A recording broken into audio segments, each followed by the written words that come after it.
अस्सलाम वालेकुम नाज़रीन, जांज़ेब अब्बासी एक नए यूट्यूब प्रोग्राम के साथ हाज़िर है। सुप्रीम कोर्ट ऑफ पाकिस्तान की जानिब से नैब कानून में तरमीम के ख़िलाफ़ जो फ़ैसला है वो तो जारी हो चुका है, लेकिन आज जस्टिस मंसूर अली शाह की जानिब से इख्तलाफी नोट जारी किया गया है।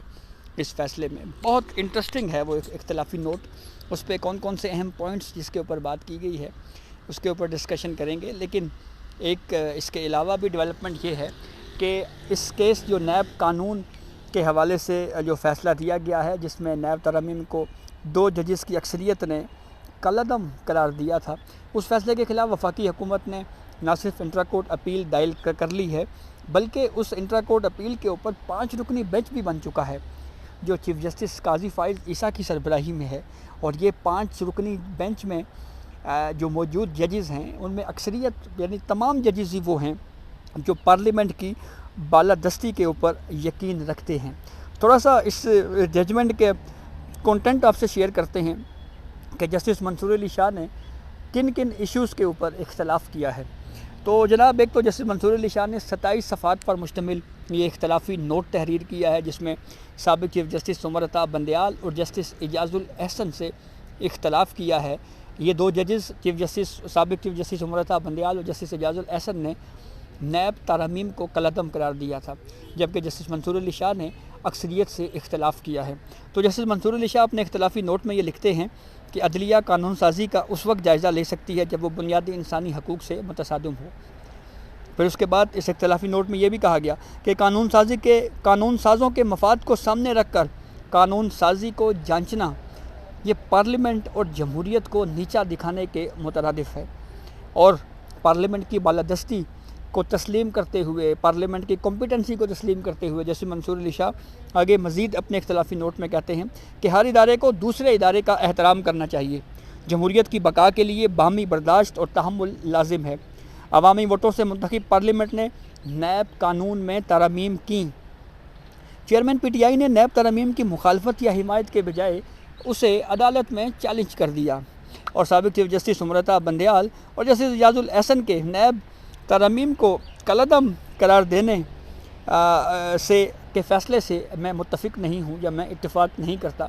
ये जस्टिस मंसूर अली शाह अपने इख्तलाफी नोट में कह रहे हैं।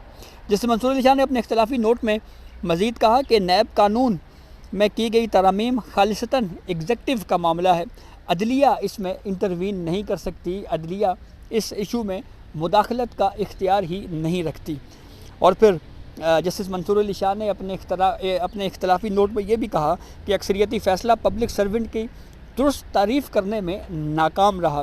ताज़ीदात पाकिस्तान के तहत भी पब्लिक ऑफिस होल्डर के ख़िलाफ़ कार्रवाई मुमकिन है, और ताज़ीदात पाकिस्तान के तहत public office holder public servant हैं। मेंबर पार्लियामेंट के ख़िलाफ़ टैक्स चोरी, मनी लॉन्ड्रिंग, करप्शन या गैर कानूनी तरीके से दौलत बनाने पर या ऑफशोर कंपनी बनाने पर मुतलका कवानीन पाकिस्तान में ऑलरेडी मौजूद हैं, और उनमें इंसदादे मनी लॉन्ड्रिंग एक्ट, टैक्स कानून और ताज़ीदात पाकिस्तान है, जिसके तहत एक पब्लिक ऑफिस होल्डर यानी एक मुंतखब पॉलिटिशियन के ख़िलाफ़ भी इन कवानीन के तहत ही कार्रवाई हो सकती है। फिर उसके बाद एक सवाल था कि 50 करोड़ से कम मालियत के ऊपर नैब इन्वेस्टिगेट नहीं कर सकता पब्लिक ऑफिस होल्डर पे। तो इसका जवाब जस्टिस मंसूर अली शाह ने अपने इख्तलाफी नोट में ये कहा है कि नैब कितनी करप्शन पर कार्रवाई कर सकता है ये पॉलिसी मैटर है, ये एग्जेक्टिव का काम है इसको तय करना, जुडिशरी इसके ऊपर इंटरवीन नहीं कर सकती। कितनी करप्शन पर नैब कार्रवाई करे ये तयन करना पार्लियामेंट का काम है, अदलिया का नहीं। अदलिया पार्लियामेंट की कानून साजी की स्क्रूटनी नहीं कर सकती। कितनी मालियत की करप्शन होगी तो वो मेगा करप्शन कहलाएगा, ये तयन करना भी अदलिया का नहीं बल्कि पार्लियामेंट का इख्तियार है, और अदलिया पार्लियामेंट की अहलियत पर सवाल नहीं उठा सकती। अदलिया पार्लियामेंट को अपनी तजावीज़ के ज़रिए दबाव में भी नहीं ला सकती।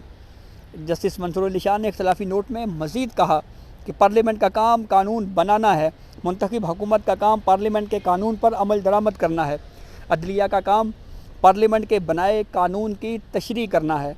अक्सरियती फ़ैसले में ये वजह नहीं बताई गई कि नैब तरमीम कैसे बुनियादी इंसानी हकूक़ से मुतसादिम है। तवील समात के दौरान बार बार ये सवाल पूछा जाता रहा कि नैब तरमीम बुनियादी हकूक़ से मुतसादिम कैसे हैं।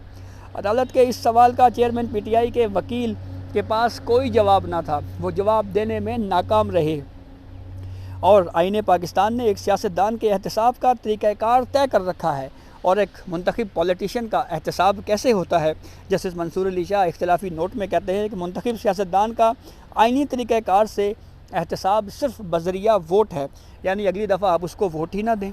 پارلیمنٹ نے جو کیا وہ پارلیمنٹ ہی ختم کر سکتا ہے۔ پارلیمنٹ قانون میں تبدیلی کے ساتھ ساتھ قانون بھی ختم کر سکتا ہے۔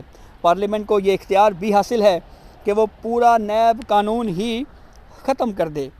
اس اختلافی نوٹ میں جسٹس منصور علی شاہ نے یہ کہا کہ درخواست گزار نیب ترامیم کو عوامی مفاد کے برعکس ثابت کرنے میں ناکام رہا، اور پھر عدالتوں کو سمجھنا ہے کہ بنیادی حقوق کی ضمانت ترقی پسند، لبرل اور متحرک نقطۂ نظر کے ساتھ آئین میں دی گئی ہیں، اور الفاظ اور تاثرات کو کوئی مصنوعی معنی دینے کی آزادی ہے۔ اگر سپریم کورٹ نے پارلیمنٹ کی قانون سازی بارے گنجائش کم کی تو پارلیمنٹ کے لیے قانون سازی کرنا ہی مشکل ہو جائے گا۔